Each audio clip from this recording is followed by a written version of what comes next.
With the Lumion custom effects, you can generate a very good and sharp realistic. Lumion has already done everything for us. It's just for you to modify it to your own taste. The first thing you have to do is locate the Lumion custom and change the style which you want. For now, we are going to be doing the dawn effect. Under the dawn effect, you notice that everything which you need is already here. There's a resize, there's sharpen, exposure, color correction, reflection. There's also hyperlight, there's also skylight, there's also shadow. This is everything which you need. But there's one thing that is missing, and I will show you what is that. But before that, you notice that our render is dark, and we have to brighten it up even before taking it to Photoshop for our final rendering. Double click to show the preview of what you are doing for you to understand.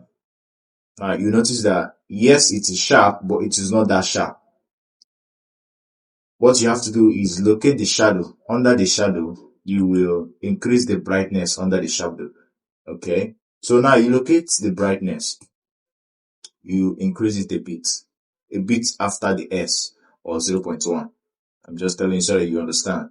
Now you double click it.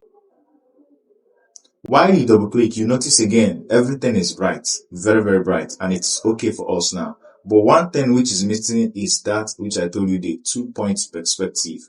We also have to use the 2-point perspective. Now we locate it under our architectural. Good. After clicking it, you notice the change. Notice that everything is standing straight.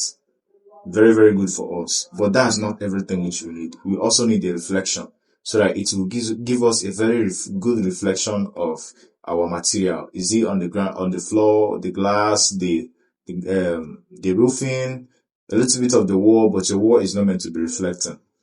Now we look at the reflection. I don't want to go through those high. Okay, here we have the reflection.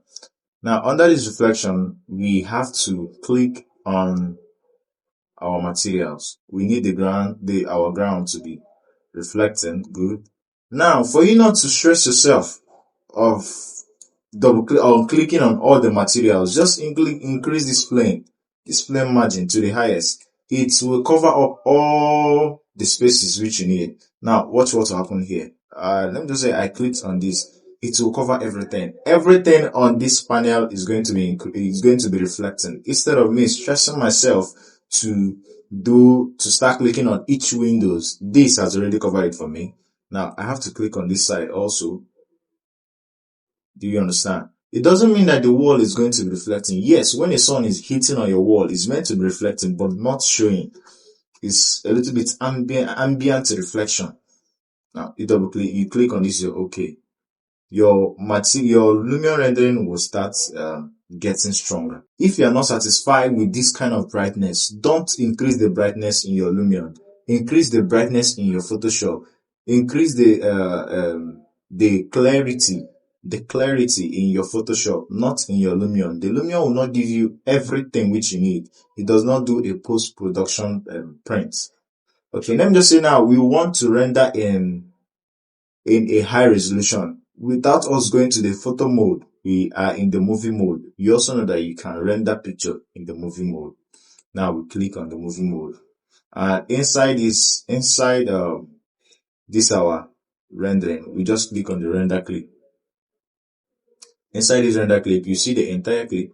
You also see the image sequence. You see the current frame sequence. Now we just have to click on the image sequence, not the entire clip. The entire clip is for MP4, while the image sequence is to get the pictures of what the video is meant to give us.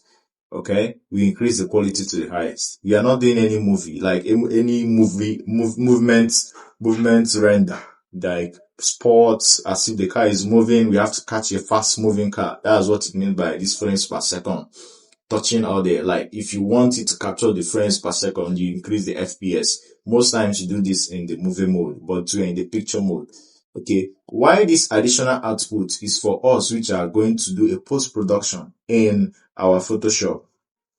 If you need to get the maps, you want to get the normal maps, you want to get the specular reflection. Now this specular reflection goes to when you want to get the reflections in your rendering, like a little bit flicks. You should understand what that means. lighting maps, the sky alpha, the material maps. This sky alpha is when you want to change the sky which you used in your Lumion. You want to use another sky. It is available in your Photoshop. When you want to use your another sky in your Photoshop, that's when you use the alpha sky map. Okay, now we are not going to be doing all photo frames, just the keyframes. And if you can remember, I just snapped just one picture. So it's not going to show us other keyframes, just one keyframe. If you want a very high resolution, you go for the quad HD. But for me, I'll just go for the full HD. I don't know, but if you try it, you also see what is that. So I think that I've covered up what you would love to know in the rendering process in our Lumion. See you on the next one.